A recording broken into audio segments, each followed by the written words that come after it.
Alhamdulillahi Rabbil Alamin.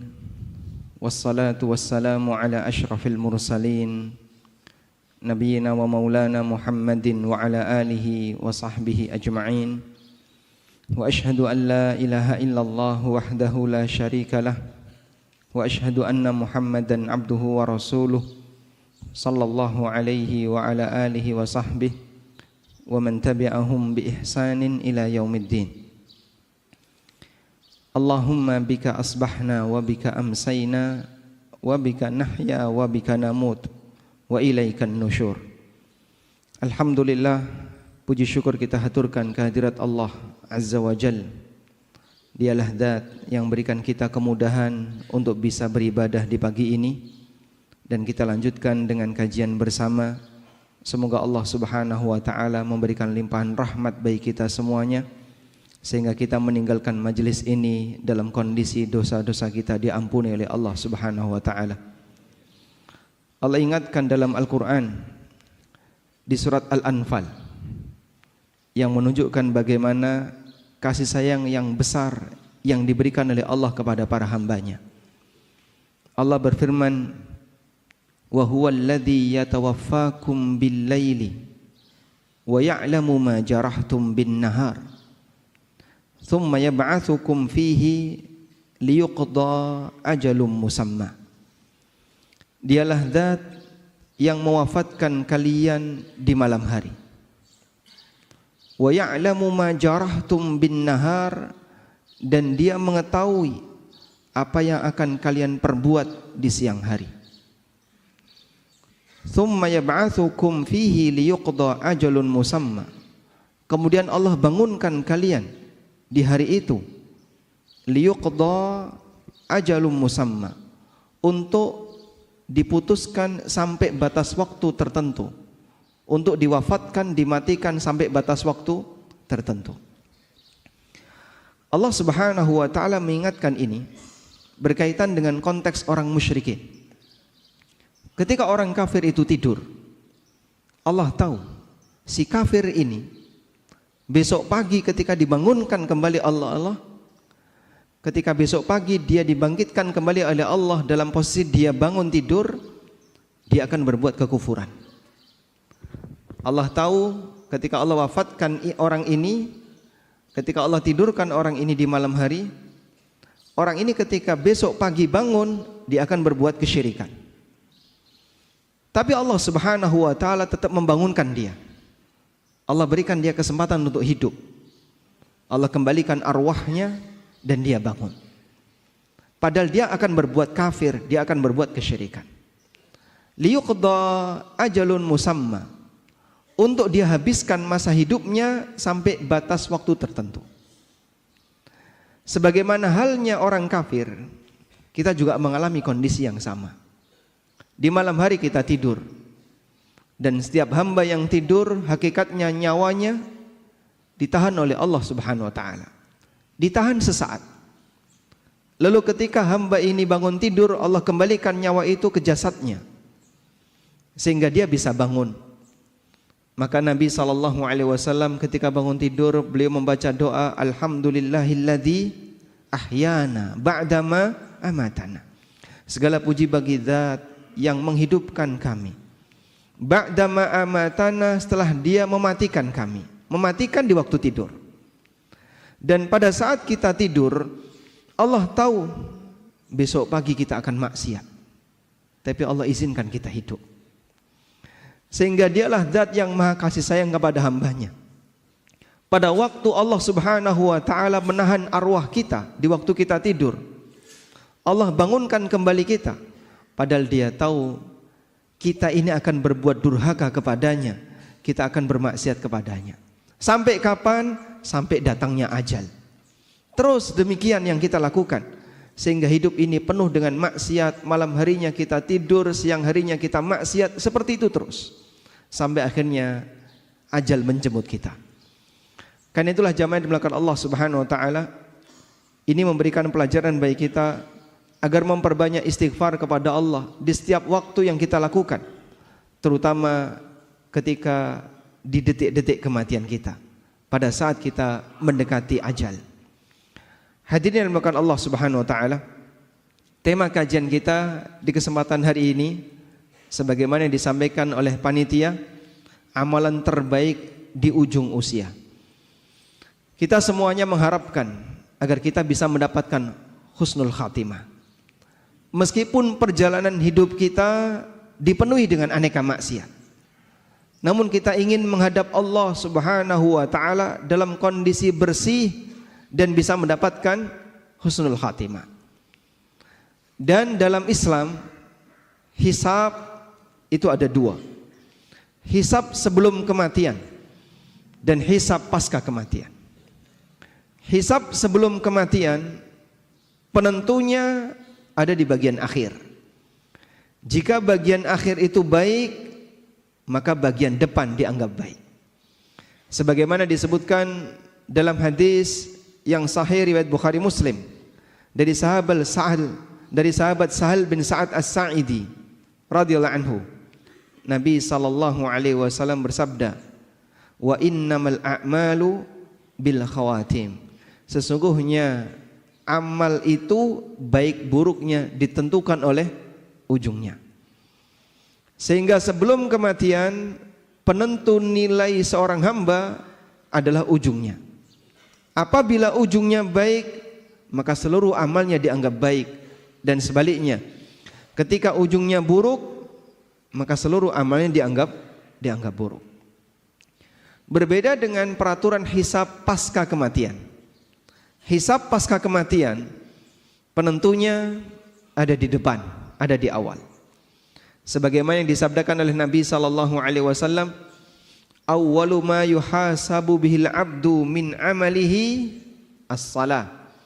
Amal pertama yang nanti akan dihisab dari hamba besok di hari kiamat adalah salat. Apabila salatnya baik, maka seluruh amal dianggap baik. Sehingga awalan yang baik saat hisab di yaumil akhir menentukan untuk amal-amal setelahnya. Sedangkan ketika hidup, ujung yang baik menentukan amal sebelumnya. Kita berbicara untuk kondisi kita yang sedang hidup.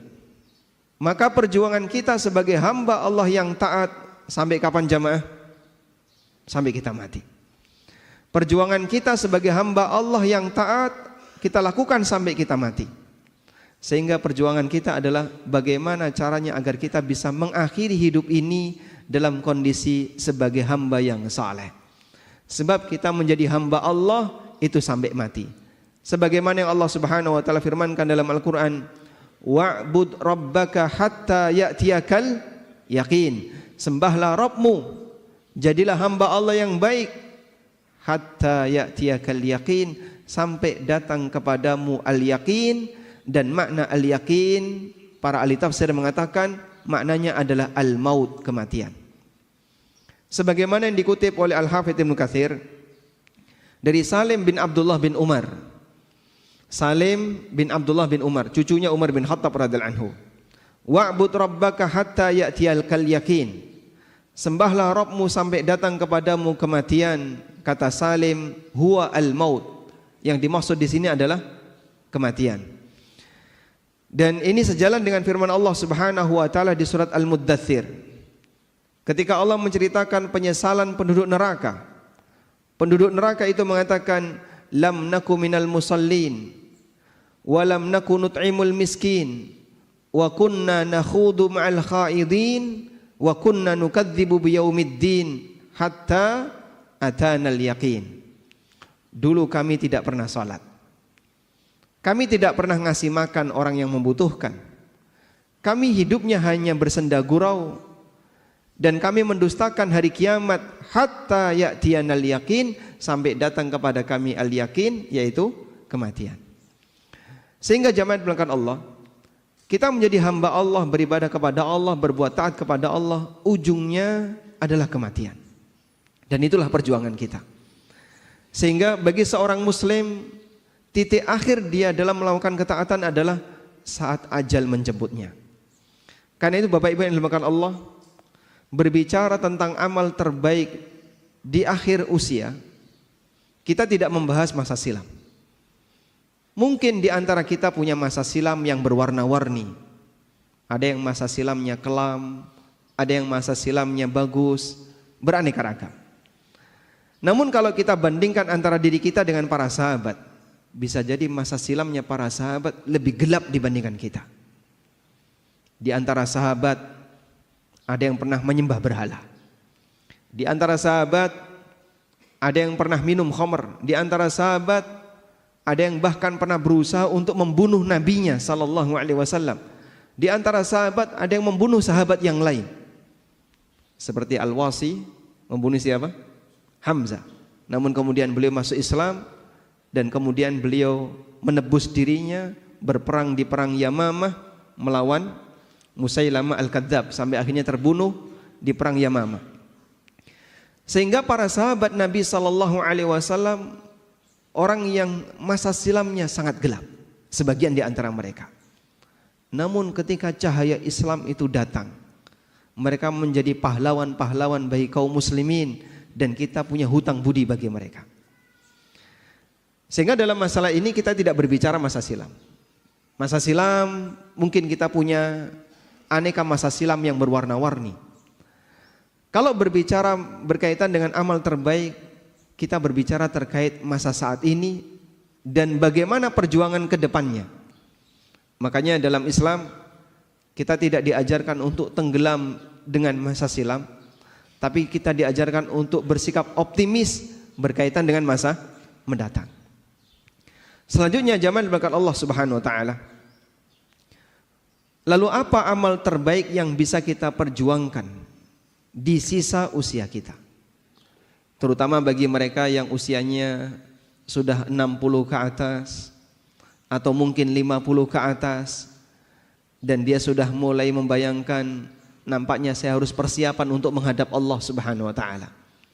Apa kira-kira amal yang harus kita lakukan? Jamaah di belakang Allah Subhanahu wa taala, berbicara masalah amal di sisa usia. Sebenarnya kalau kita perhatikan, semua amal yang diajarkan oleh Nabi sallallahu alaihi wasallam adalah amal yang utama. Semua amalan yang diajarkan oleh syariat kita adalah amalan yang utama. Sebab amal itu diajarkan oleh Rasulullah sallallahu alaihi wasallam melalui wahyu. Dan Allah ketika mengajarkan kepada hambanya, maka Allah akan ajarkan yang terbaik. Hanya saja dari sekian banyak amal itu ada yang namanya prioritas amal. Nah, prioritas amal inilah yang menyesuaikan di saat mana kita harus beramal A, kapan kita harus beramal B, kapan kita harus beramal C. Bagian itu yang akan kita bahas. Sehingga kalau kita berbicara amal apa yang terbaik di usia tua, ya semua amal ibadah. Tapi kalau bicara prioritas apa yang harus kita dahulukan ketika kita sudah berada di usia senja, bagian itu yang akan kita bahas. Karena Nabi SAW di samping beliau mengajarkan amal secara umum, beliau juga mengajarkan prioritas dalam beramal. Sebab tahu prioritas itu bagian dari fikih seorang hamba. Suatu ketika Abdullah bin Abbas sedang menyampaikan kajian. Dan waktu itu sedang terjadi ketegangan antara Ali bin Abi Thalib dengan orang Khawarij. Maka beliau berceramah di hadapan masyarakat dalam posisi negara dalam situasi genting. Ibnu Abbas ceramah habis asar sampai nabrak maghrib dan beliau tidak berhenti. Lanjut beliau ngasih ceramah sampai mendekati waktu isya. Komentar para jamaah, sholat, waktunya sholat. Tapi Ibnu Abbas tidak berhenti menyampaikan ceramah. Karena negara dalam situasi genting, masyarakat butuh pencerahan yang lebih, sehingga Ibnu Abbas ngasih ceramah panjang. Orang komentar, ayo waktunya sholat, kenapa kau nggak sholat? Kemudian orang itu ditanya oleh Ibnu Abbas, atu'allimuni sunnah? Kau mau mengajariku sunnah? Siapa yang lebih berilmu, kamu ataukah aku? Sehingga kau mau mengajariku sunnah. Dalam situasi ini Ibnu Abbas menggunakan fikih prioritas. Lebih penting memberikan pencerahan bagi masyarakat yang saat itu dalam situasi sedang genting karena negara penuh dengan ketegangan. Ada Ali bin Abi Thalib yang waktu itu jadi khalifah. Di Syam ada Muawiyah yang sedang berkuasa di daerah Syam. Di Nahrawan ada Khawarij yang mau merongrong kekuasaan Ali bin Abi Thalib. Di beberapa tempat yang lain banyak terjadi ketegangan. Maka kaum muslimin harus ditenangkan semaksimal mungkin. Beliau ngasih ceramah yang panjang sampai nabrak waktu salat. Lebih prioritas bagian ini dibandingkan mendahulukan salat karena situasinya menuntut untuk ngasih ceramah panjang. Itu contoh berkaitan dengan fikih prioritas. Hal yang sederhana, membaca Al-Quran itu amal yang mulia. Per huruf dapat nilai pahala berapa? 10. Tapi kalau terdengar adzan, lebih prioritas mana? Menjawab adzan atau lanjut baca Quran? Yang mana, Pak? Kenapa? Karena itu bertepatan dengan waktunya. Sehingga Anda kalau membaca Quran saat adzan berkumandang, Anda kehilangan kesempatan menjawab adzan. Waktunya sudah habis ketika adzan sudah selesai. Maka hentikan sementara bacaan Quran dan Anda dengarkan adzan, jawab itu adzan. Ketika antara adzan dan iqamah, waktunya apa ini? Memperbanyak berdoa. Mana yang lebih afdol antara adzan dan iqamah? Tanya jawab ketika ada kajian ataukah orang berdoa? Syekh bin Baz rahimahullah, ketika beliau sedang menunggu iqamah, beliau duduk bersama dengan jamaah. Ada orang yang mendekat dan mau bertanya. Lalu beliau sampaikan, ini waktunya kita berdoa, bukan tanya jawab. Ada waktunya yang lain untuk tanya jawab. Nah, dari sini para ulama menggunakan prioritas. Ini waktunya amal A, lebih afdol amal A yang dikerjakan. Ini waktunya amal B, lebih afdol amal B yang dikerjakan, dan demikian seterusnya. Karena itulah jamaah dimulakan Allah, paham prioritas bagian dari fikihnya seorang hamba. Salah satu di antara tanda fikihnya seseorang adalah dia tahu dan bisa menempatkan amal ini ada di tempat A, amal ini ada di tempat B, dan seterusnya. Sehingga ketika kita membahas tentang amalan di usia senja, itu berkaitan dengan prioritas apa yang harus kita dahulukan ketika kita sudah berada di usia senja. Tayyib, bukan berarti bahwasanya kita meninggalkan amal yang lain, tapi di sini berbicara tentang masalah sekali lagi adalah prioritas pemilihan amal yang terbaik pada saat kita berada di usia senja. Nah, jamaah diberikan Allah Subhanahu wa taala, ada beberapa amalan terbaik yang bisa kita prioritaskan ketika kita sudah berada di usia senja.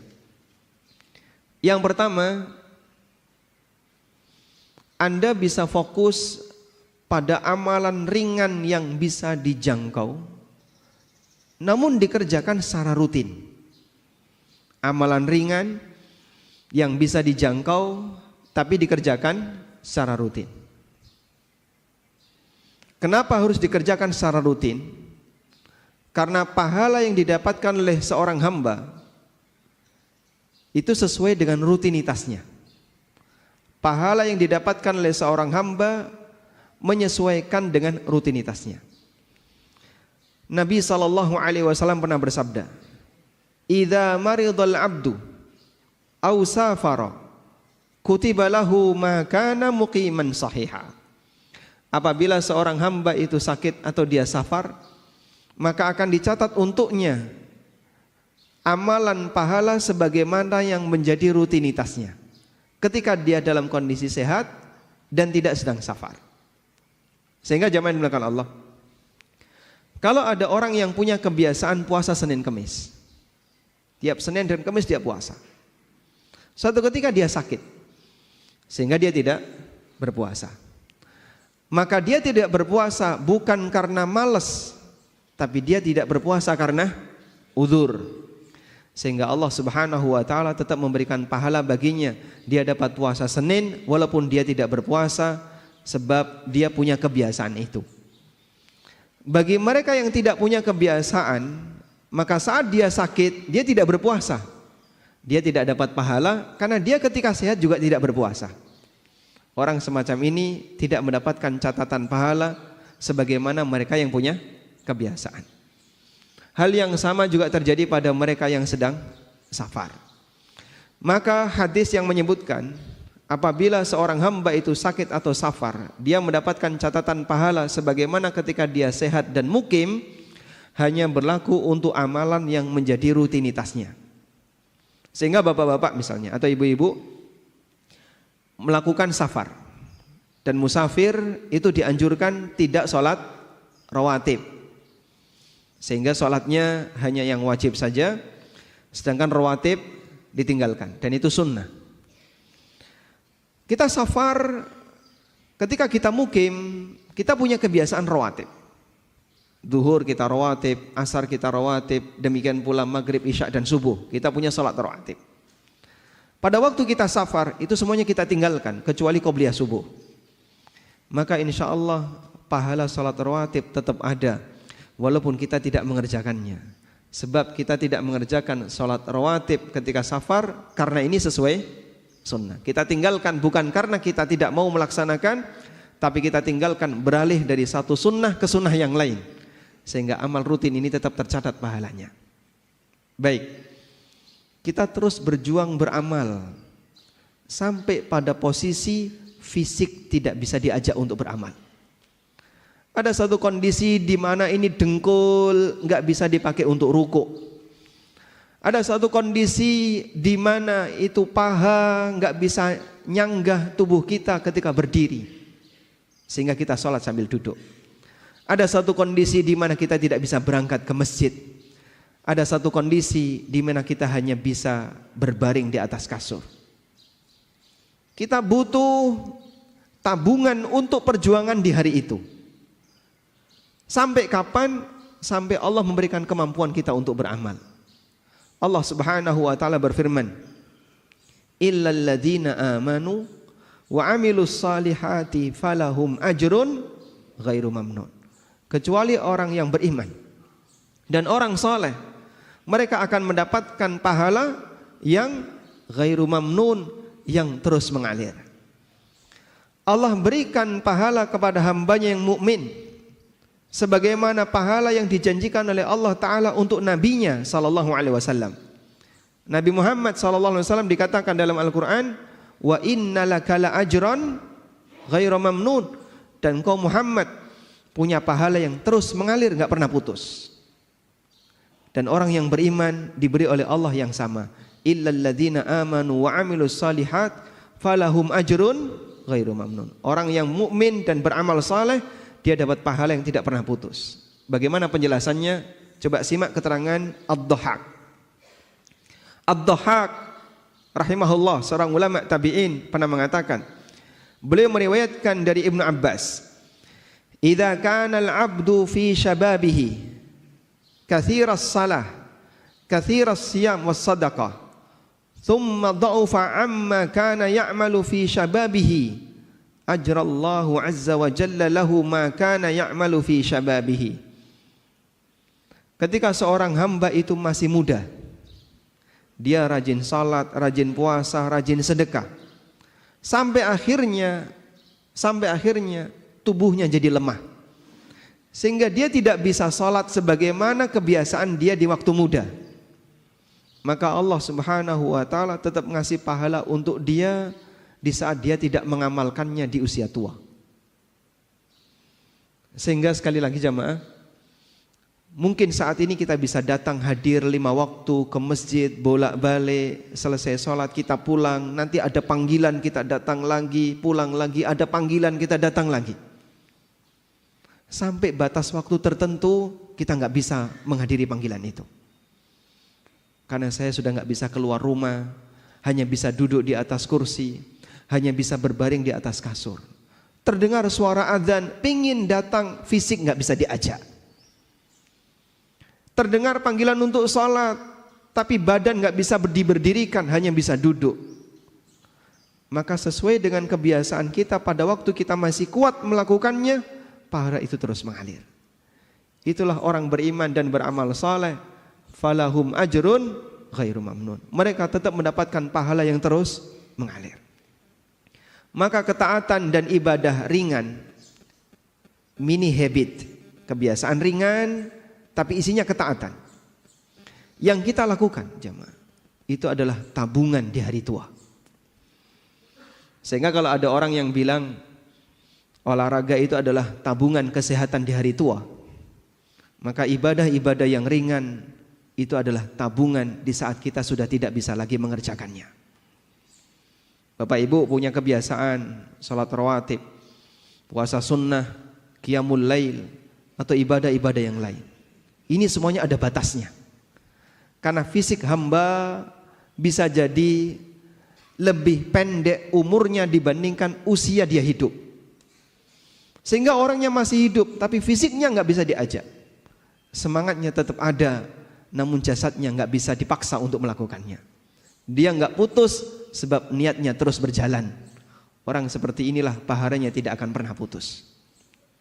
Walhamdulillah, itu anugerah yang diberikan oleh Allah kepada hambanya yang beriman. Allah Subhanahu wa ta'ala tidak pernah menyia-nyiakan kebaikannya. Tabungan yang dia perjuangkan di masa mudanya tetap mengalirkan pahala sampai pun dia tidak bisa mengerjakannya. Qala Ibnu Abbas radhiyallahu anhuma, Ibnu Abbas mengatakan, wa humul ladzina adrakahumul kibar la yu'akhadzuna bima amiluhu fi kibarihim. Ayat ini berkaitan dengan orang yang sudah mencapai usia tua. Dia tidak dihukum oleh Allah gara-gara dia tidak melakukan amalan disebabkan karena usia tuanya. Sebaliknya dia dapat pahala terus mengalir sesuai dengan kebiasaan dia di masa muda. Oleh karena itu jamaah, mumpung jasad ini masih bisa diajak untuk melakukan aneka amal yang beragam, maka kita isi masing-masing. Dalam masalah sedekah ada isinya. Dalam masalah sholat Anda punya kebiasaan sholat tertentu.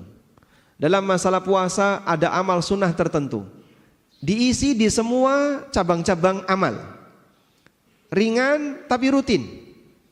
Insya Allah itulah yang nantinya akan menjadi sumber aliran-aliran pahala bagi kita di saat kita sudah tidak bisa lagi melakukannya. Karena itu jamaah dimuliakan Allah Subhanahu wa taala, Nabi SAW ketika beliau beramal, yang beliau lakukan apa Pak? Beliau lakukan secara rutin. Sebagaimana yang beliau katakan, wa inna ahabbal a'mali ilallah adwamuha wa in qalla. Sesungguhnya amal yang paling dicintai oleh Allah adalah amal yang paling rutin meskipun sedikit. Jangan berat-berat Pak, yang ringan. Yang kira-kira bisa dirutinkan sampai batas jasad nggak bisa diajak lagi untuk melakukannya. Pak, kalau saya mau Daud gimana?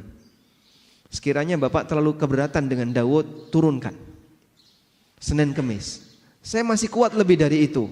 Baik, mungkin tambahkan 3 hari setiap bulan ketika Ayyamul Bid, sehingga Anda Senin Kemis plus Ayyamul Bid.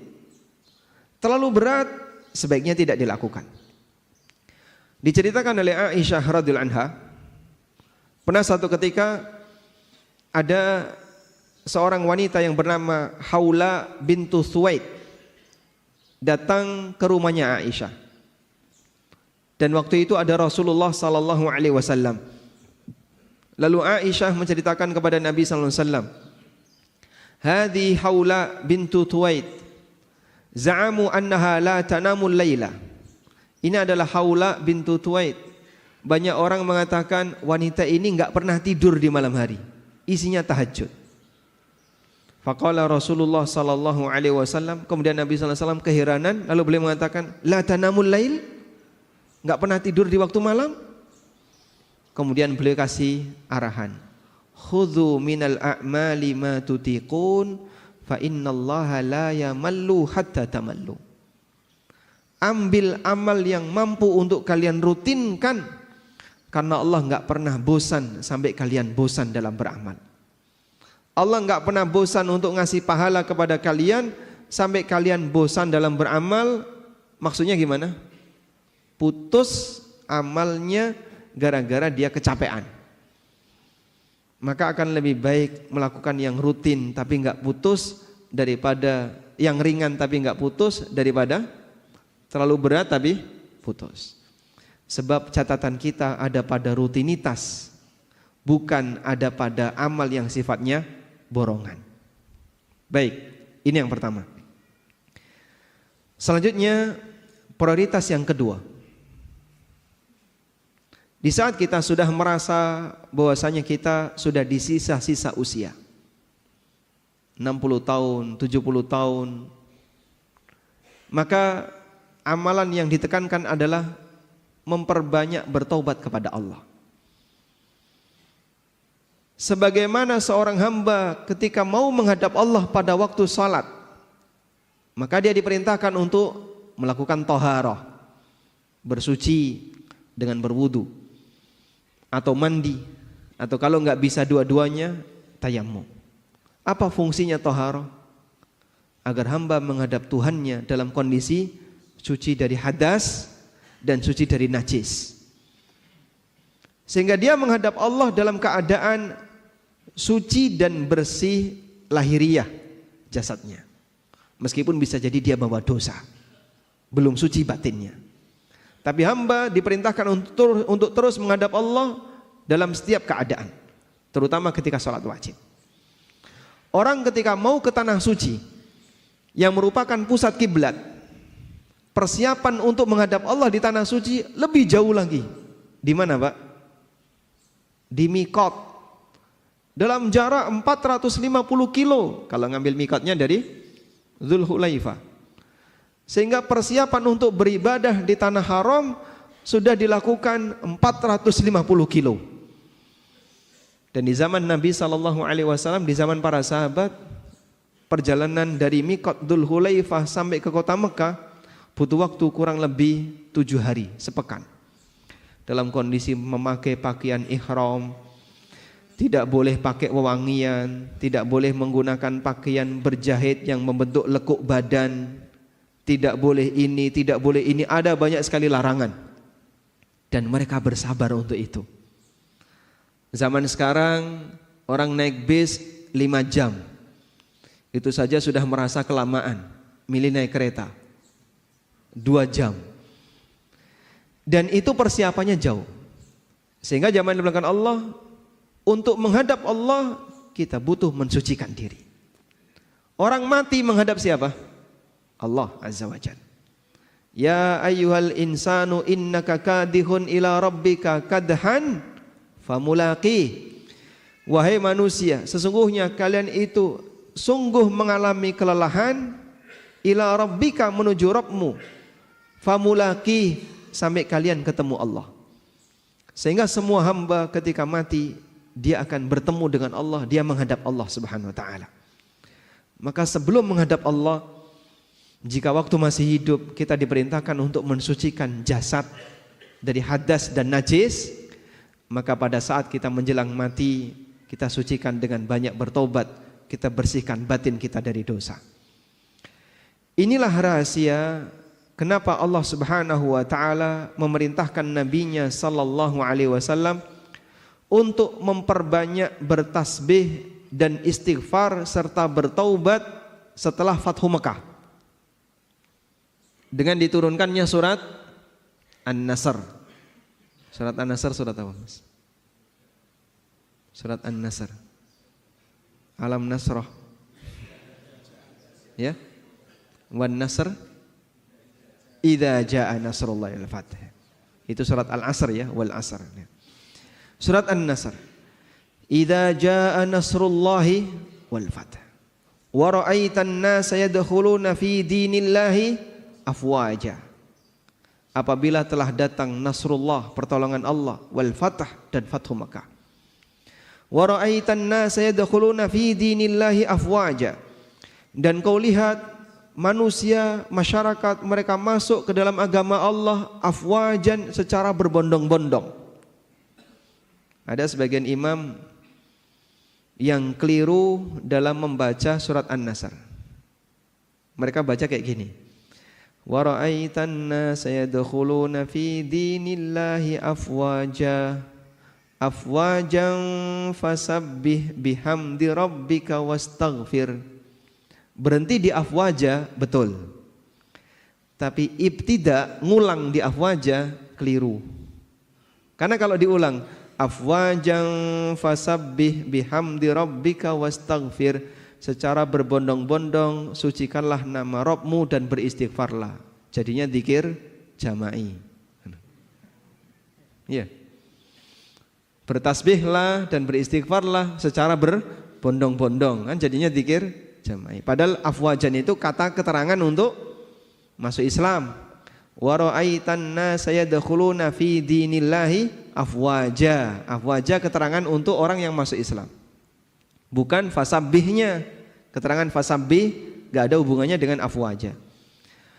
Wa ra'aitan nasa yadkhuluna fi dinillahi afwaja. Dan kau lihat masyarakat mereka masuk ke dalam agama Allah secara berbondong-bondong. Dan itu terjadi pada tahun 9 Hijriah, di mana Nabi SAW kedatangan banyak tamu sehingga Madinah banjir tamu. Dari mana Pak? Dari berbagai suku di sekitar Jazirah Arab. Satu suku datang, ya Rasulullah, saya kepala suku A, saya dan seluruh anggota suku saya masuk Islam. Datang suku B, suku C dan seterusnya. Sehingga mereka masuk Islam per suku, diwakili oleh utusan-utusannya. Itulah yang disebut dengan mereka masuk Islam afwajan, secara berbondong-bondong. Kemudian Allah Subhanahu wa taala perintahkan kepada nabinya, fasabbih bihamdi rabbika wastaghfir. Maka sucikanlah nama Rabbmu dan beristighfarlah. Dan itu diwujudkan oleh Nabi SAW dengan beliau membaca ketika rukuk dan sujud, Subhanakallahumma rabbana wa bihamdika Allahumma gfirli.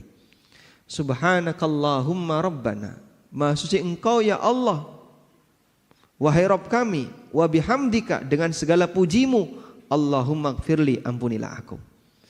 Beliau banyak beristighfar dalam rukuk dan sujud beliau. Kata Aisyah radhiyallahu anha, kana an-nabiy sallallahu alaihi wasallam yukthiru hadzal du'a yata'awwalul Qur'an. Nabi sallallahu alaihi wasallam membaca doa ini banyak-banyak ketika di akhir hayatnya karena mengamalkan perintah dari Al-Qur'an, yaitu di surat An-Nasr bagian akhir. Ada apa dengan surat An-Nasr bagian akhir? Ibnu Abbas radhiyallahu anhuma pernah ditanya oleh Umar bin Khattab radhiyallahu anhu, ya Ibnu Abbas, akadzalika ma taqul, bagaimana tafsir kamu untuk surat An-Nasr? Jawab Ibnu Abbas, qultu huwa ajalu Rasulillahi sallallahu alaihi wasallam a'lamu bihi. Surat An-Nasr adalah dekatnya ajal Nabi sallallahu alaihi wasallam. Yang itu yang aku tahu. Bagian itu yang aku tahu. Kenapa Ibnu Abbas bisa menafsirkan surat An-Nasr idza jaa nasrullah sebagai tanda dekatnya ajal Nabi sallallahu alaihi wasallam? Oh, karena itu turun di akhir hayat beliau. Dari mana beliau tahu kalau itu turun di akhir hayatnya? Karena ketika ayat itu turun, sahabat enggak tahu kapan Rasulullah sallallahu alaihi wasallam meninggal. Tapi Ibnu Abbas memahami ini isyarat ajalnya Rasulullah sallallahu alaihi wasallam. Beliau memahami seperti ini. Apabila seluruh masyarakat sudah masuk Islam dan kota Mekah sudah ditaklukkan, berarti tugas Nabi sudah selesai. Dan kalau tugas Nabi sudah selesai, pensiun. Pensiunnya Nabi gimana Pak? Liburan? Atau kemudian punya rumah pensiunan? Tinggal di villa? Bukan. Menghadap Allah untuk menerima pahala. Sehingga ketika tugas seorang Rasul sudah selesai, maka sang Nabi akan menghadap Allah Subhanahu wa taala. Maka turunnya surat An-Nasr pertanda tugas beliau sudah paripurna dan sebentar lagi beliau akan menghadap Allah. Dan betul, dari turunnya surat An-Nasr dengan wafatnya Rasulullah sallallahu alaihi wasallam kurang lebih selisihnya hanya setahun. Sehingga ini salah satu di antara bukti bahwa surat An-Nasr adalah ajal Rasulullah sallallahu alaihi wasallam. Di akhir ajal itulah Rasulullah sallallahu alaihi wasallam banyak bertobat kepada Allah, banyak mohon ampun kepada Allah. Karena ketika seorang hamba mengakhiri amalnya, maka kita disyariatkan untuk mengakhirinya dengan istighfar. Sebagaimana selesai sholat, apa yang kita baca Pak? Astagfirullah, astagfirullah, astagfirullah. Sebagaimana selesai puasa, kita disyariatkan untuk bertakbir. Allah Subhanahu wa taala berfirman berkaitan dengan masalah puasa Ramadan. Gimana ayatnya? Walitukabbiru walitukmilul iddata walitukabbirullaha ala ma hadakum. Dan agar engkau sempurnakan bilangan puasa Ramadan, walitukabbirullah, dan kalian puji Allah dengan mengagungkannya. Maka selesai puasa kita takbiran. Demikian pula ketika selesai haji. Fa idza afadhan nasu fastaghfirullah, apabila manusia sudah bertolak, maka perbanyaklah istighfar kepada Allah. Sehingga selesai beramal, kita itu disyariatkan untuk mengagungkan Allah dan banyak beristighfar kepada Allah. Itu teori beramal secara umum. Maka selesai beramal A kita istighfar, selesai beramal B kita istighfar, selesai beramal C kita istighfar. Dan kita selesai jadi orang muslim istighfar. Sebab amal kita ketika hidup adalah amal jadi apa? Seorang muslim. Kita menjadi seorang muslim sepanjang kita hidup. Maka kita akhiri amal menjadi seorang muslim ini dengan istighfar. Sebagaimana Nabi SAW mengakhiri amal beliau jadi seorang nabi, diperintahkan oleh Allah untuk istighfar. Sehingga perbanyak istighfar di bagian akhir usia kita. Astaghfirullah wa atubu ilaih, astaghfirullah wa atubu ilaih. Bapak Ibu bisa kenang dosa-dosa kita di masa silam. Dulu saya pernah seperti ini, astagfirullah wa atubu ilaih. Dulu saya pernah seperti ini, dulu pernah seperti ini. Coba dikenang dosa-dosa yang pernah kita lakukan, sambil dihadirkan perasaan mohon ampun kepada Allah terhadap dosa-dosa dan kesalahan itu. Karena kita ingin kita menghadap Allah dalam kondisi suci. Sebagaimana pada waktu kita salat, kita menghadap Allah membersihkan lahir batin dengan cara berwudu, dengan cara bersuci. Maka kita menghadap Allah sebelum mati dengan kita banyak beristighfar kepadanya. Selanjutnya, prioritas yang ketiga. Bagi mereka yang sudah dalam posisi usia tua dan merasa ajalnya sudah dekat, maka perbanyak untuk membangun husnudzon kepada Allah. Husnudzon kepada Allah maknanya adalah kita punya harapan besar di sisi Allah dan merasa yakin Allah tidak akan menyanyiakan amalku. Maka sang hamba akan punya semangat. Saya punya harapan di sana. Dan saya husnudzon Allah tidak akan menyanyiakan kebaikan yang aku lakukan. Sehingga hamba ini memperbesar roja. Memperbesar rasa apa? Roja. Suasana batin itu dikendalikan oleh dua hal. Bainal khaufi war roja. Antara khauf dan roja. Dan para ulama mengatakan mana yang lebih diprioritaskan antara khauf dan roja. Mereka memberikan rincian. Apabila seorang hamba dalam kondisi sehat, dalam kondisi masih seger, masih bisa banyak beraktivitas, maka kedepankan khauf. Kenapa? Agar dia bisa lebih berhati-hati dan mewaspadai sehingga dia tidak berbuat maksiat. Kedepankan rasa khauf. Sebab orang yang masih muda potensinya masih besar, mungkin dia nggak mikir mati. Mungkin dia masih jauh mikir mengakhiri hidupnya. Apalagi dia punya harapan besar dengan dunianya. Dalam posisi ini keinginan untuk berbuat maksiat cenderung besar. Maka kedepankan perasaan khauf lebih dominan. Hati-hati, waspada, awas, jangan-jangan amalmu ini enggak diampuni oleh Allah, jangan-jangan dosamu tidak diampuni. Dengan cara demikian maka dia akan lebih waspada. Sebaliknya, ketika mendekati ajalnya, maka seorang hamba lebih memprioritaskan roja, memperbesar harapan di sisi Allah. Kita mau pulang. Dan ketika mau pulang, kita berharap nanti bisa dapat pahala dari Allah. Dikasih sesuatu yang indah oleh Allah. Sebagaimana seorang anak ketika mau pulang, dia ingin ketemu orang tuanya. Dia berharap di sana ada aneka hidangan yang sudah disiapkan oleh orang tua. Itulah raja. Sebagaimana dikatakan oleh Jabir bin Abdullah radhiyallahu anhu, beliau menyampaikan, sami'tu Rasulullah sallallahu alaihi wasallam qabla mautihi bi thalathati ayyam. Aku mendengar pesan Nabi sallallahu alaihi wasallam 3 hari sebelum beliau wafat. Apa kalimat yang dipesankan Nabi sallallahu alaihi wasallam? La yamutanna ahadukum illa wa huwa yuhsinu dhanna billah azza wa jalla. Jangan sampai kalian mati kecuali dalam kondisi kalian husnudzon kepada Allah. Dan husnudzon kepada Allah itu diiringi dengan amal. Karena orang punya husnudzon, punya harapan jika dia punya tabungan. Dia merasa ada sesuatu yang akan dia dapatkan. Maka jamaah dimuliakan Allah, bagi orang yang sudah mendekati ajal, kedepankan perasaan banyak husnudzon. Kita mau pulang, sebentar lagi akan menghadap Allah. Semoga amalku diberi pahala oleh Allah Subhanahu wa taala.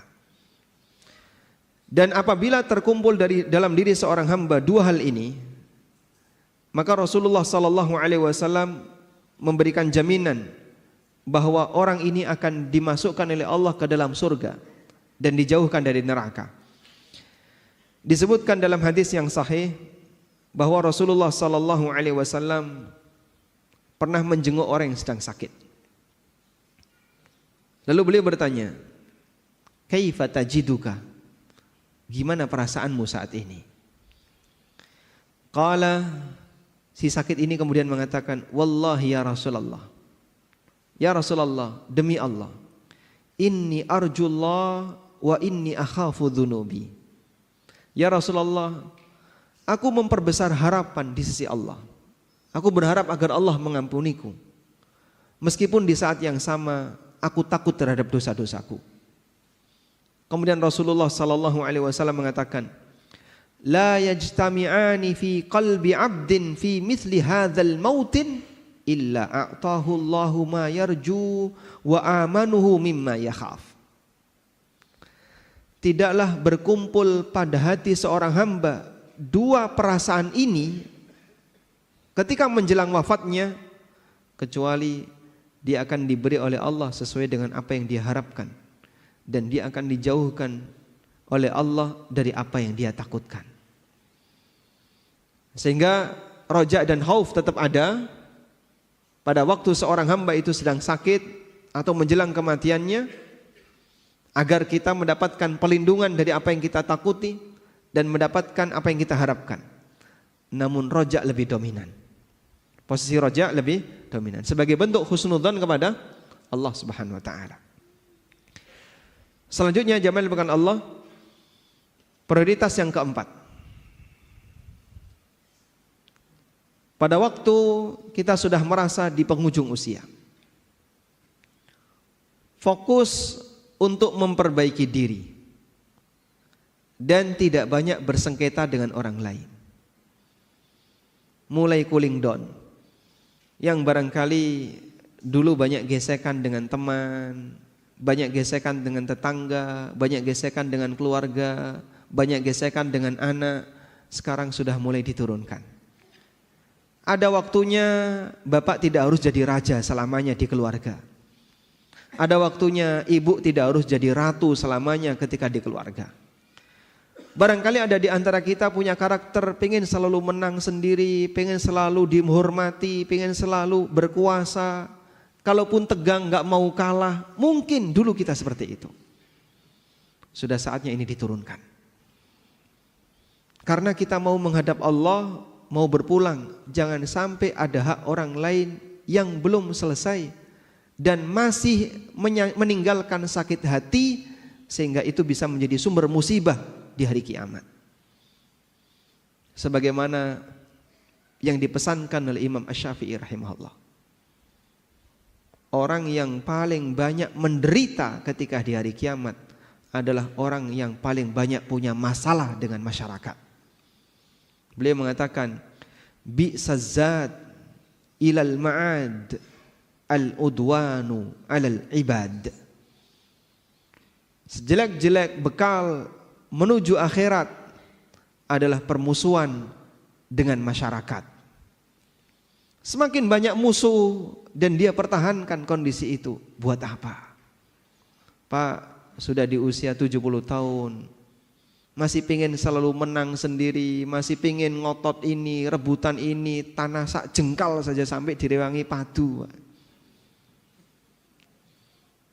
Buat apa, Pak? Bapak sudah nggak bisa menikmati harta sebanyak itu, sehingga kadang memperjuangkan patok tanah sampai berantem dengan tetangga sampai ini. Itu semuanya mau ditinggalin. Ada yang rebutan hanya duit 200 ribu, 300 ribu sampai harus ngotot-ngotot. Itu semuanya mau ditinggalin.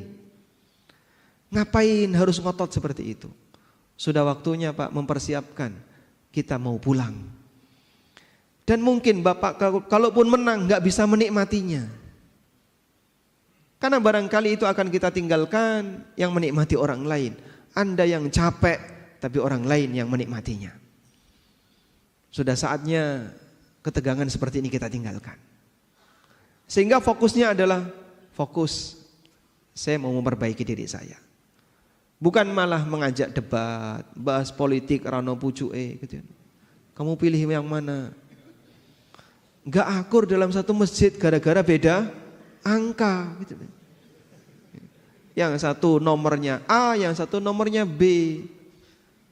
Hanya gara-gara beda angka sampai tegang. Pak, gak lihat usia Pak. Dapat apa yang kayak gini? Tapi kadang ada orang yang dia gak sadar memperjuangkan sesuatu yang dia gak dapat apa-apa. Padahal bisa jadi itu meninggalkan suasana sakit hati, permusuhan dibawa mati. Dan sering demikian. Maka jamaah yang dimuliakan Allah, mulailah untuk kemudian mengembalikan ke riset nol. Saya ingin mati tanpa membawa kezaliman. Dan menjadi orang yang nol kezaliman luar biasa indahnya. Rasulullah sallallahu alaihi wasallam mengkondisikan seperti itu. Ada sebuah hadis yang diriwayatkan oleh Ad-Daruqutni, meskipun hadis ini dinilai dhaif oleh sebagian ulama. Rasulullah sallallahu alaihi wasallam ketika sakit di penghujung hayat beliau mengumumkan kepada para sahabat, ada enggak di antara kalian yang mungkin pernah saya pukul dan belum balas? Uqashah bin Mihsan angkat tangan. Saya ya Rasulullah. Baik, silahkan sekarang kisos, balas itu pukulan. Ya Rasulullah, waktu Anda memukul saya kena kulit. Karena saya waktu itu nggak pakai baju. Dan sahabat Pak, kondisi mereka kadang terbuka dada itu biasa. Karena di waktu itu baju masyarakat seperti bajunya orang yang sedang ihram. Pakai sarung di bawah, lalu pakai kain di atas. Sehingga kadang terbuka. Maka Nabi SAW ketika berdoa terlihat putihnya ketiak beliau, bukan karena sobek lengannya ya, tapi beliau memakai pakaian seperti orang ihram, sehingga saat diangkat dadanya kelihatan. Dan di masa itu seperti ini biasa, sebab kain waktu itu barang langka dan mahal harganya. Maka Uqashah bin Mihsan mengatakan, ya Rasulullah, waktu engkau memukul saya, waktu Anda memukul saya kena kulit. Maka Nabi SAW melepas kain yang menutupi pundak beliau. Silahkan sekarang pukul, kisos. Semua sahabat sudah menahan, gantikan saya saja, jangan Rasulullah SAW. Apa kamu tega mau memukul Nabi SAW dalam situasi seperti ini? Tapi kisos gak bisa digantikan. Subhanallah. Uqashah mendekat ke jasad Rasulullah SAW. Lalu beliau memeluknya, memeluk Nabi SAW. Dan gak mungkin seorang sahabat tega memukul Rasulullah SAW. Pelajaran yang bisa kita ambil jamaah. Inilah contoh perjuangan seorang Nabi. Seorang Nabi Pak, apakah beliau punya kedzaliman terhadap umatnya? Gak mungkin. Kalaupun Nabi mendidik umatnya, lalu kadang pendidikan itu mungkin dengan pukulan. Sebagaimana orang tua mendidik anak, dalam posisi tertentu kadang orang tua mukul. Itu orang tua disalahkan gak Pak? Ya? Tidak. Kenapa? Dia punya hak. Karena ini dalam rangka untuk pendidikan, meskipun ada batasannya. Tidak sampai pukulan yang membekas dan seterusnya. Rasulullah SAW melakukan itu, beliau punya hak, sebab beliau pendidik bagi seluruh umatnya. Namun beliau tidak ingin seperti ini jadi sumber masalah di akhirat. Beliau undang itu orang, silakan balas. Karena itulah jamaah dibilangkan Allah, datang beberapa sahabat menghadap Rasulullah SAW. Ya Rasulullah, laqad ghala si'ru. Ya Rasulullah, harga barang pada naik. Terjadi inflasi di zaman Nabi SAW. Fasa'ir lana, tolong turunkan harga untuk kami.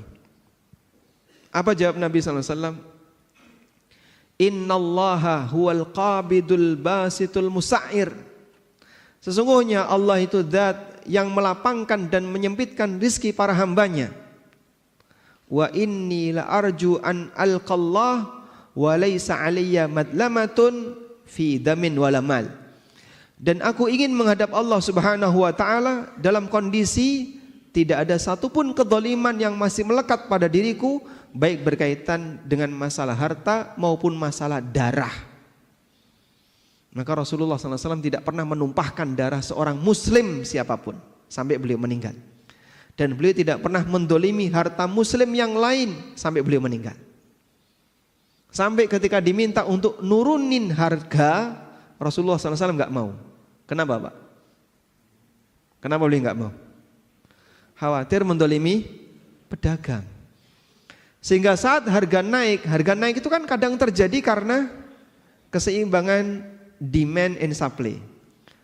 Kebutuhan banyak, sementara stoknya kurang, naik. Dan itu takdir Allah, di luar kuasa Rasulullah SAW.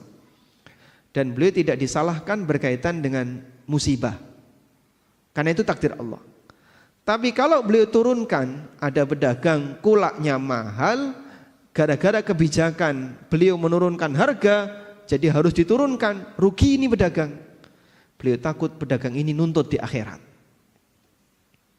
Beliau sampai takut pedagang ini nuntut di akhirat.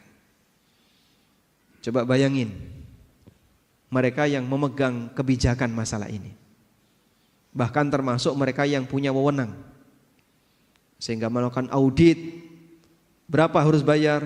Sekian miliar. Pusing itu pedagang. Duit dari mana?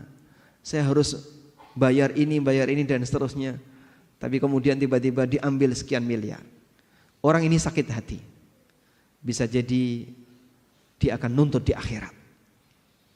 Maka jamaah dibilangkan Allah Subhanahu wa taala, Rasulullah sallallahu alaihi wasallam menjadi orang yang selalu punya prinsip riset untuk semua dosa kepada makhluk, sehingga beliau menghadap Allah dalam kondisi nol kezaliman. Mulai banyak untuk bersikap tasamuh, memberikan toleran, ngasih maaf dan minta maaf di bagian penghujung hayat. Karena kita tidak ingin kita membawa dosa dengan makhluk pada saat kita menghadap Allah Subhanahu wa taala, yang nanti itu menjadi sumber qisas di yaumil akhir, mengurangi pahala yang pernah kita perjuangkan. Sehingga barangkali di antara Bapak Ibu yang punya kebiasaan gerenengi orang, gunjing, ghibah, mulai saatnya untuk diselesaikan. Wallahu a'lam. Pun juga Bapak. Baik. Nah, baik, demikian yang bisa kita sampaikan sebagai pengantar. Semoga bermanfaat. Di sisa waktu insyaallah kita gunakan untuk tanya jawab. Wassallallahu ala nabiyyina Muhammadin wa ala alihi wa sahbihi wasallam. Rekan-rekan yang ingin bertanya silakan. Ustadz masih punya waktu sampai dengan jam 6.15, masih bisa tadi? 15. Silakan saya bacakan.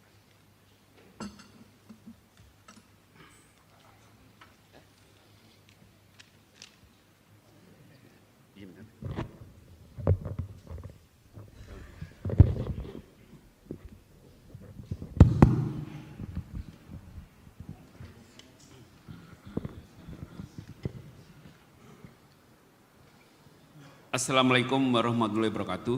Waalaikumsalam warahmatullahi wabarakatuh. Izin bertanya Ustadz, sebagai muslim yang baru mengenal keutamaan amalan sunnah di usia yang telah senja, mohon nasihat dan motivasinya Ustadz. Banyak sekali lingkungan yang mencibir dan kurang suka dengan kita yang berjenggot dan bercelana cingkrang. Meskipun kami tahu hal tersebut adalah bagian dari sunnah Nabi Shallallahu Alaihi Wasallam, apakah bunyi dalilnya hadis akan hal tersebut? Syukron barakallahu fikum. Nah, ada seorang ulama yang beliau punya jenggot yang cukup lebat ya. Dalam posisi sakit karena beliau sudah sepuh. Beliau sudah ya usia mungkin di atas 70-an tahun. Dalam posisi sakit yang itu merupakan sakit yang mengantarkan kepada wafatnya beliau. Dokter menyarankan untuk kepentingan medis sebaiknya jenggot Anda dicukur. Lalu beliau sampaikan, saya tidak mau menghadap Allah dalam kondisi tidak mengikuti sunnah Nabi SAW dalam penampilan. Sehingga bertahan berpenampilan sesuai sunnah itu bagian dari perjuangan.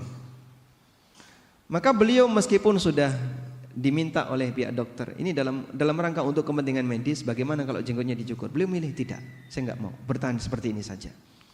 Kalaupun saya mati dalam posisi tetap bertahan di atas sunnah. Kalaupun saya hidup kembali dan Allah kasih kesembuhan, itu semuanya datang dari Allah Subhanahu wa taala. Baik. Karena Nabi SAW menyebutkan dalam banyak hadis yang sahih, khaliful yahud wa'aful liha. Jangan tiru Yahudi, biarkan jenggot. Jadi beliau minta biarkan jenggot. Biarkan itu artinya nggak usah diganggu, biarin aja. Baik. Ada perintah khusus sebagai penjelasan perintah umum. Maka melaksanakan perintah umum bentuknya adalah dengan melakukan yang khusus. Contohnya kayak gini. Orang tua ngasih perintah kepada anaknya. Wahai si A, anaknya namanya si A ya. A, nanti kalau ada tamu, muliakan tamu, kasih makan. Ada berapa perintah ini? 2. Perintah umum. Apa perintah umumnya? Muliakan tamu. Apa perintah khusus? Ngasih makan. Maka disebut sebagai telah memenuhi perintah umum orang tua, yaitu memuliakan tamu, jika anak ini melakukan perintah khusus. Datang tamu, dikasih suguhan, dikasih handuk suruh mandi, dikasih minum, tapi nggak dikasih makan. Udah?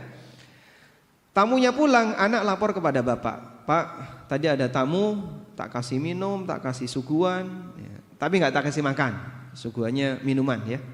Tak kasih minuman, tapi nggak tak kasih makan. Tak suruh mandi, suruh istirahat. Apakah berarti anak sudah melaksanakan perintah orang tua? Belum. Kenapa belum? Karena perintah khususnya belum dikerjakan. Maka jika Nabi SAW meminta khaliful yahud, jangan tiru Yahudi, wa'ful liha, biarkan jenggot.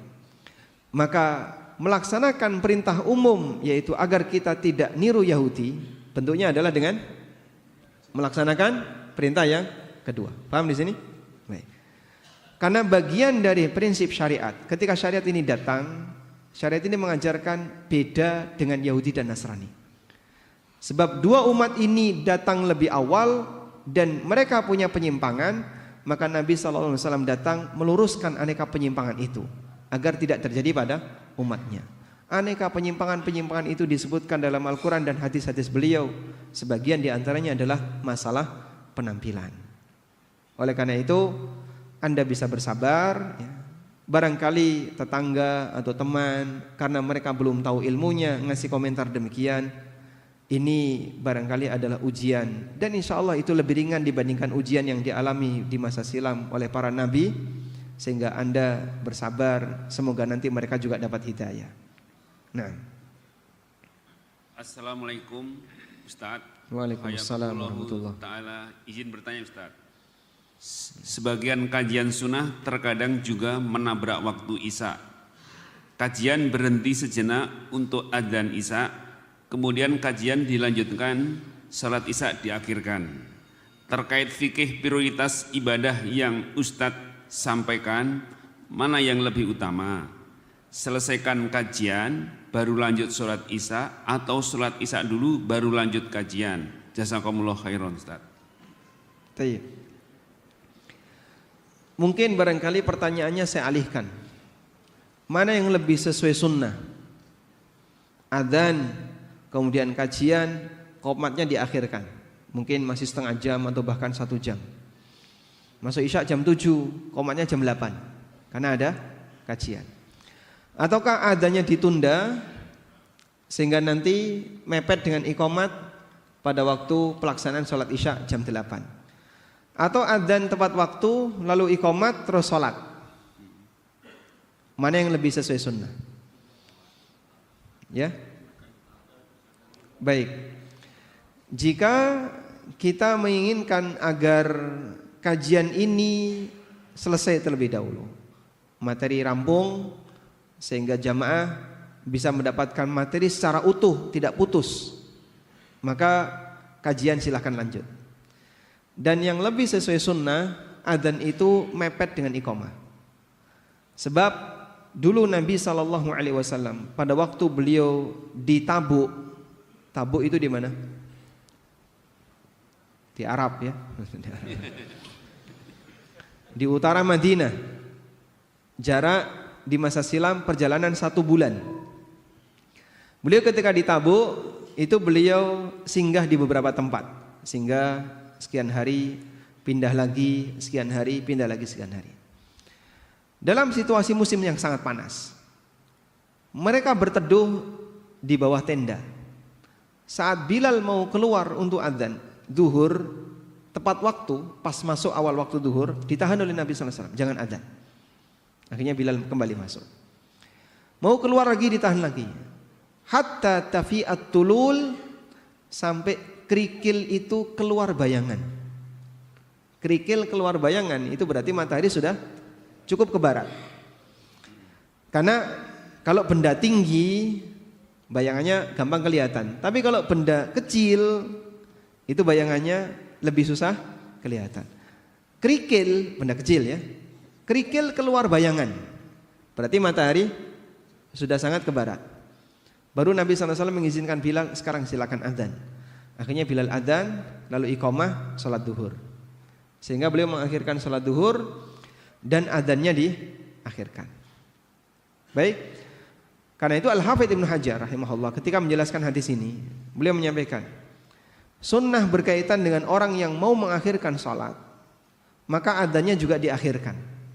Sehingga kalau salatnya tengah malam, salat Isya di sini mau tengah malam, berjamaah, boleh enggak, Pak? Boleh. Maka nanti adzannya bagian akhir, bukan ditaruh di depan. Wallahu a'lam. Nah, sekarang bagian kajiannya, lebih baik mana? Kajian selesai atau salat Isya dulu? Ini mempertimbangkan mana yang lebih maslahat. Kalau lebih maslahat, Isya dulu. Misal, Pak, jamaah di sini heterogen, nggak semuanya orang paham sunnah. Sehingga kalau kajian lanjut, salat Isya ditunda, mungkin ada yang mau safar, ada yang datang belum makan malam, ya. Karena dia makan malamnya setelah salat Isya, sehingga dia datang berharap iqamat salat Isya bisa pulang. Begitu dia datang kok masih ada kajian, nunggu dulu. Wah, saya buru-buru, saya pengen ini, pengen itu. Maka mungkin dengan pertimbangan ini sebaiknya langsung salat. Atau yang kedua, enggak, di sini sudah terkondisi. Yang hadir di sini memang sudah siap untuk belajar. Dan mereka lebih senang satu paket ilmu disampaikan, selesai baru salat. Maka mungkin salat Isya-nya bisa ditunda dan diselesaikan kajiannya. Dan seperti ini kembali kepada kebijakan takmir. Wallahu a'lam. Ustadz, mohon bertanya mengenai pembagian waris sesuai syariat. Seorang laki-laki bujangan tidak mempunyai istri dan anak, meninggal dunia meninggalkan satu saudara laki-laki dan perempuan sekandung, seayah dan seibu. Dua, saudara laki-laki dan perempuan seayah dan lain ibu. Tiga, bibi atau adik dari ayah, bagaimana pembagian warisannya? Baik, dari 3 jalur jenis atau 3 jalur ahli waris tadi ya, saudara kandung, saudara seayah, dan bibi dari ayah. Pertama saya sebutkan dulu, bibi dari ayah ini namanya dzawil arham. Dzawil arham itu bukan ahli waris. Keluarga jauh yang dia tidak dapat warisan namanya dzawil arham, dan dzawil arham bukan ahli waris. Sehingga dzawil arham enggak dapat warisan sama sekali. Yang kedua, apabila ada saudara kandung dan saudara seayah, maka saudara kandung menghijab saudara seayah, menghijab, menutupi saudara seayah, sehingga saudara seayah enggak dapat warisan. Sehingga dari penjelasan tadi, yang dapat warisan hanya saudara kandung laki dan perempuan, dibagi 2:1. Wah Pak, nanti terus saudara yang lain bibinya mereka iri dong Pak, nggak dapat apa-apa. Ya memang mereka nggak dapat apa-apa secara aturan hukum waris. Namun sekiranya dalam rangka untuk menutupi suasana perasaan yang nggak enak, dianjurkan bagi yang dapat warisan ngasih sebagian kepada yang nggak dapat warisan. Ya entah mungkin 10% atau sekian persen, ini saya kasihkan hadiah dari kami untuk Anda karena kita sama-sama saudara. Meskipun mereka terhijab dengan saudara kandung. Saudara sebapak terhijab dengan saudara kandung. Wallahu a'lam.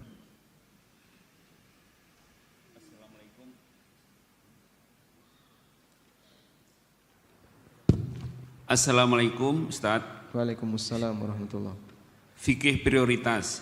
Di satu masjid ada kebiasaan membacakan hadis sahih ba'da sholat subuh, yakni dengan meminta jamaah menghentikan zikir sejenak.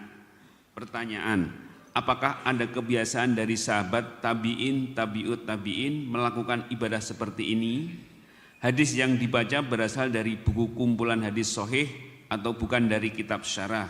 Artinya hadis polos tanpa penjelasan. Syukran Ustaz. Masya Allah. Hadis polos ya. Istilah baru. Hadis tanpa penjelasan, hanya hadis saja. Baik, apakah ada kebiasaan selesai sholat kemudian dibacakan hadis di masa Nabi SAW dan para sahabat? Beliau SAW selesai sholat subuh itu sering sekali beliau menyampaikan tausiah. Seperti hadis Irbad bin Sariyah. Irbad bin Sariyah pernah menyampaikan, Rasulullah SAW memberikan nasihat kepada kami, mau'idhatan darifat minhal uyun, sampai membuat air mata itu berderai. Banyak orang menangis. Wa wajilat minhal qulub, hati tersentuh semuanya. Kemudian sahabat mengatakan, ya Rasulullah, ka'annaha mau'idhatum waddi'. Ya Rasulullah, apakah ini pesan orang yang mau pulang selamanya, mau pergi selamanya? Apakah ini pesan orang yang mau meninggal? Fa'ausina, kalau demikian berikan wasiat kepada kami. Lalu beliau ngasih wasiat, alaikum bisunnati wa sunnatil khulafa'ir rasyidin al-mahdiyina min ba'di addu 'alaiha bin nawajid. Hadis yang ma'ruf ya. Pegangilah sunnahku dan sunnah khulafa'ur rasyidin, gigit dengan gigi geraham kalian. Hadis yang ma'ruf, dan itu disampaikan setelah subuh.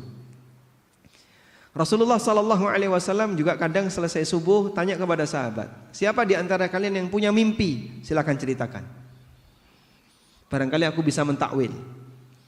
Maka ada yang cerita tentang mimpinya, lalu ditakwil oleh Nabi SAW. Kalau enggak ada yang lapor, maka beliau sendiri yang bercerita tentang mimpinya. Aku bermimpi seperti ini. Kemudian beliau jelaskan mimpinya. Dan mimpi Nabi itu wahyu. Sehingga Rasulullah SAW menawarkan takwil mimpi, dan beliau terkadang juga menceritakan tentang mimpi beliau, dan itu setelah subuh. Kadang Nabi SAW menyampaikan nasihat tertentu setelah subuh. Maka ba'da subuh itu forum ilmu di Masjid Nabawi.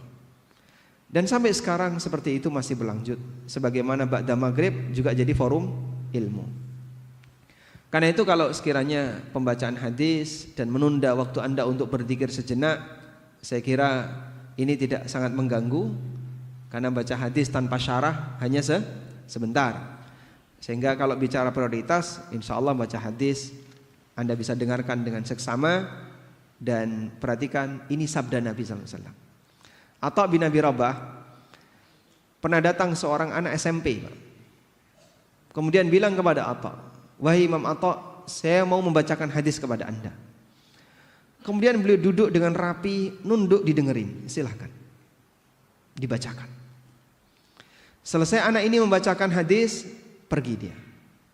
Lalu Atha mengatakan, laqad sami'tu hadzal hadis qabla ayyulada hadzal sabi. Aku sudah mendengar hadis ini sebelum anak ini dilahirkan. Tapi beliau tetap mendengarkan dengan seksama. Karena ini sabda Rasulullah sallallahu alaihi wasallam. Abdi dalam, Pak, orang keraton. Kalau ada sabda keraton, diam dia.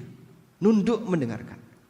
Sebagai bentuk penghormatan, padahal itu yang dibacakan surat dari sultan kepada seluruh abdi dalam misalnya. Itu mereka nunduk memperhatikan, nggak berani bicara, nggak berani ngobrol, nggak berani dolanan HP. Kita mendengarkan ayat Al-Quran kadang main HP, padahal itu firman Allah. Kita mendengarkan sabda Nabi SAW kadang gak digatekno, padahal itu sabda Rasulullah SAW. Sebagaimana kita menghormati orang tua ketika ngasih nasihat, ya. Orang tua lagi bicara, kita gimana, Pak? Ya, mendengarkan dengan seksama sebagai bentuk penghormatan kepada beliau. Maka sebagai bentuk penghormatan kepada Nabi SAW, ketika sabda beliau dibacakan, Anda hentikan aktivitas, dengerin, Pak. Walaupun bisa jadi hadis itu Anda sudah hafal, dalam rangka menghormati yang bersabda Rasulullah SAW. Nah, Bismillah, Assalamualaikum Ustaz. Waalaikumsalam warahmatullahi. Ahwan izin bertanya, ada yang mengganggu pikiran seseorang, pikiran sekarang Ana, tentang segala kesusahan-kesusahan hidup yang dialami, kesusahan dalam urusan pekerjaan dan segala usaha yang lain. Sementara seorang itu sudah merasa melakukan amal-amal saleh dan berdoa. Apakah segala doa-doa itu tidak ada manfaatnya? Jazakallahu khair. Nah, memang ujian harta itu bentuknya ada dua, Pak. Ujian kekayaan dan ujian kemiskinan. Dan bisa jadi yang kedua lebih berat dibandingkan yang pertama. Makanya kadang ketika jamaah itu ditanya, Anda lebih siap yang mana? Jadi kaya bersyukur atau miskin yang sabar? Ijma, nggak usah dijawab, Pak, ya. Saya sudah tahu jawabannya. Ijma, Anda pasti pilih kaya bersyukur. Karena kita nggak kebayang, saya belum siap untuk jadi miskin. Jadi miskin rasanya berat sekali. Jadi orang yang penuh dengan musibah ekonomi itu rasanya berat.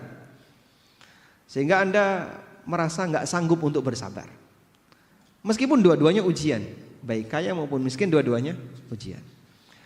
Tapi bagi para sahabat, mereka itu punya kecenderungan kadang lebih milih sabar daripada syukur. Seperti yang terjadi pada Abu Dzar radhiyallahu anhu.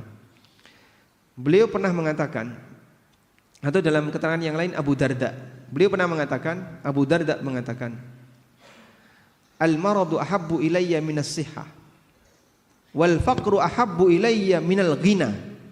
Sakit lebih saya sukai daripada sehat.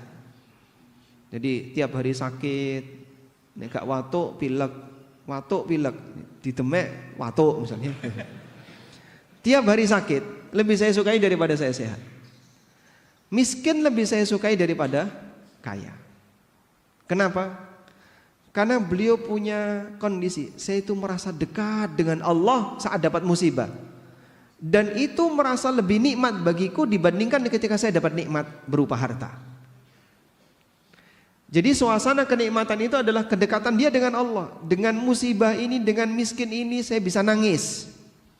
Dengan musibah ini saya bisa berdoa. Dengan musibah ini rasanya saya dekat dengan Allah. Dengan musibah kita bisa menghadap Allah lebih serius. Coba kalau nggak ada kayak gini ya, bisa jadi orang lupa untuk mendekat kepada Allah. Itu sahabat. Kita mungkin nggak bisa demikian.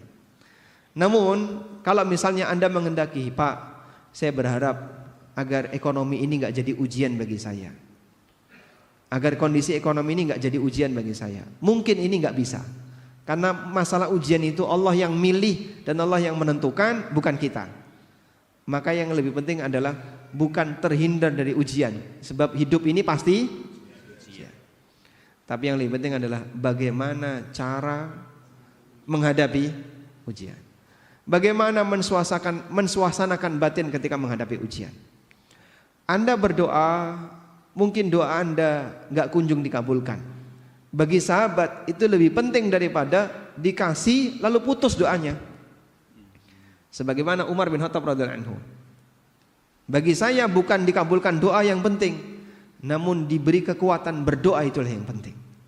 Sebab doa seorang muslim kalaupun tidak diwujudkan dalam kehidupan dia di dunia, jadi simpenan di mana? Jadi simpenan di akhirat. Sebagaimana disebutkan dalam hadis riwayat Muslim, ma idza yad'ul muslimu bida'watin, apabila seorang muslim berdoa yang selama doa itu lam yakun fihi itsmun wala qati'atu rahim, tidak ada isi dosa dan tidak memutus silaturahmi, maka Allah wujudkan doa itu menjadi salah satu dari 3 pilihan. Allah kabulkan doa itu, atau Allah simpan di akhirat, atau Allah jadikan sebagai pengganti dari musibah yang andaikan musibah itu terjadi nilainya sebagaimana nilai doanya, sehingga dia tidak mengalami kecelakaan, dia tidak mengalami sakit. Andaikan dia sakit, biaya yang harus dia keluarkan sama dengan rizki yang dia minta, bahkan bisa jadi lebih besar. Sahabat ketika mendengarkan ini, mereka langsung mengatakan, idzan nuksir ya Rasulullah, kalau begitu saya perbanyak doa ya Rasulullah. Kata Nabi SAW, Allahu aktsar, Allah lebih kaya dibandingkan apa yang kalian minta. Maka ada orang yang berdoa lalu dikabulkan, selesai doanya. Ada orang yang berdoa tapi gak dikabul-kabulkan, berhenti gak doanya? Ada yang berhenti, ada yang tidak. Nah yang tidak berhenti inilah yang baik. Sehingga ketika dia sering ngetuk pintu, hampir saja akan dibukakan. Wallahu a'lam. Terakhir untuk ini nanti Bapak yang mau langsung nanti di sini ya, satu ya. Sudah. Saat usia tua kita harus cooling down. Gimana kita menyikapi anak yang susah mau sholat atau ngaji atau berhijab syar'i? Kadang-kadang saya harus debat selalu. Bagaimana Ustaz? Nah. Baik. Ini berkaitan dengan perjuangan kita untuk melindungi diri kita dan anak kita dari neraka. Bagian ini Anda pertahankan sehingga tidak ada toleransi. Perjuangan Nabi Nuh untuk menyelamatkan anaknya sampai kapan? Sampai anaknya mati. Demikian pula perjuangan Nabi Muhammad SAW mengingatkan keluarganya sampai beliau wafat. Sehingga beliau berpesan, la taj'alu qabri 'idan, jangan kau jadikan kuburanku sebagai tempat perayaan. Jangan jadikan kuburanku sebagai masjid. Itu di detik-detik terakhir. Nabi Ibrahim alaihissalam mewasiatkan anaknya untuk jadi muslim ketika beliau mendekati wafat. Wa wassa biha Ibrahimu banihi wa Yaqubu ya baniya innallaha astafa lakumuddin fala tamutunna illa wa antum muslimun. Dan ini diwasiatkan oleh Ibrahim kepada anak-anaknya, demikian pula kepada Yakub. Allah juga berfirman, am kuntum syuhada'a idh hadara Yaqubal mautu idh qala li banihi ma ta'buduna min ba'di. Apakah kamu hadir ketika kematian mendatangi Yakub lalu dia mengatakan kepada anak-anaknya, siapa yang kau sembah setelah aku meninggal? Qalu na'budu ilahaka wa ilaha abaika Ibrahim wa Ismail wa Ishaq. Mereka mengatakan kami akan menyembah Tuhanmu dan Tuhan bapak-bapakmu yaitu Ibrahim, Ismail dan Ishak, ilahan wahidah. Baik, Dari sinilah kita bisa memahami bahwa tugas orang tua mendidik anak sampai kapan, Pak? Sampai dipisahkan dengan kematian. Dan dalam hal mendidik anak terkadang memang butuh debat. Kalau memang anaknya itu ngeyel, dan orang tua punya hak di situ. Tapi ini bukan perdebatan yang tercela sebagaimana yang tadi kita singgung. Yang kita singgung itu perdebatan masalah yang mungkin dia nggak punya kepentingan. Usia 70 tahun, pokoknya saya harus jadi ketua takmir. Kalau enggak gimana? Enggak mau. Ya. Pokoknya harus yang paling depan, ketua yayasan, ketua ini. Apa yang mau diperjuangkan? Regenerasi, Pak? Jangan. Ya. Pokoknya yang tua jangan digeser. Tunggu sampai mereka mati semua. Ada kayak gitu, Pak? Mungkin ada sebagian orang. Dia memperjuangkan apa? Yo, saya pengen punya posisi, pengen dimuliakan, pengen punya status sosial. Di tempat kerja dia sudah dilengsarkan, kan pensiun ya. Di kantor sudah nggak punya posisi, nggak jadi ketua RT di lingkungannya. Satu-satunya sasaran tinggal masjid. Maka kalau di kantor sudah nggak dapat jabatan, di perumahan nggak dapat ketua dan nggak punya jabatan, masjid yang diincar. Perjuangkan jadi ketua takmir. Masya Allah. Pak, sudah waktunya istirahat. Barangkali mikir-mikir bagian itu sudah Bapak tinggalkan. Fokus untuk ibadah yang sifatnya pribadi. Bapak akan lebih ringan, nggak punya beban berkaitan dengan perasaan kalau kita nggak jadi pimpinan. Serahkan kepada yang masih muda. Selanjutnya fokus untuk ibadah yang sifatnya pribadi. Tapi kalau urusan pendidikan, pertahankan.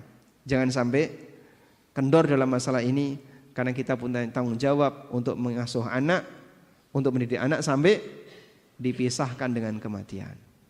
Wallahu alam.